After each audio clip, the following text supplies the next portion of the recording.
பாபர் மசூதி இடிப்பு தினத்தையொட்டி சென்னை உட்பட மாநிலம் முழுவதும் மக்கள் அதிகம் கூடும் இடங்களில் போலீசார் தீவிர கண்காணிப்பு பணியில் ஈடுபட்டுள்ளனர்.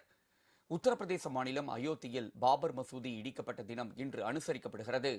இதையொட்டி நாடு முழுவதும் அசம்பாவித சம்பவங்கள் எதுவும் ஏற்படாமல் இருக்க போலீசார் முன்னெச்சரிக்கை நடவடிக்கைகளை மேற்கொண்டுள்ளனர். சென்னை மற்றும் புறநகர் பகுதிகளில் மக்கள் அதிகம் கூடும் பேருந்து நிலையங்கள், ரயில் நிலையங்களில் போலீசார் கண்காணிப்பு பணியை தீவிரப்படுத்தியுள்ளனர். சென்னை எழும்பூர் ரயில் நிலையம், சென்ட்ரல் ரயில் நிலையங்களுக்கு வரும் பயணிகள் தீவிர சோதனைக்கு பின்னரே அனுமதிக்கப்படுகிறார்கள். இரவு நேர ரோந்து பணிகளும் தீவிரப்படுத்தப்பட்டிருந்தன. இதேபோல் விழுப்புரம் மாவட்டத்தில் ரயில் நிலையங்கள், பேருந்து நிலையங்கள் உள்ளிட்ட மக்கள் கூடும் இடங்களில் போலீசார் மோப்பநாய் உதவியுடன் சோதனை மேற்கொண்டனர். கோயில்கள் உள்ளிட்ட வழிபாட்டு தலங்களிலும் போலீசார் தீவிர கண்காணிப்பு பணியில் ஈடுபட்டுள்ளனர். திருநெல்வேலி சந்திப்பு ரயில் நிலையத்தில் பயணிகளின் உடைமைகள் மற்றும் ரயில் பெட்டிகளுக்குள் மோப்பநாய் உதவியுடன் போலீசார் தீவிர சோதனையில் ஈடுபட்டனர்.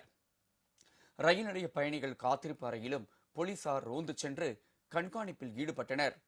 சந்தேகத்திற்கிடமான நபர்களிடம் விசாரணை நடத்திய பின்னரே ரயில் நிலையத்திற்குள் அனுமதித்தனர்.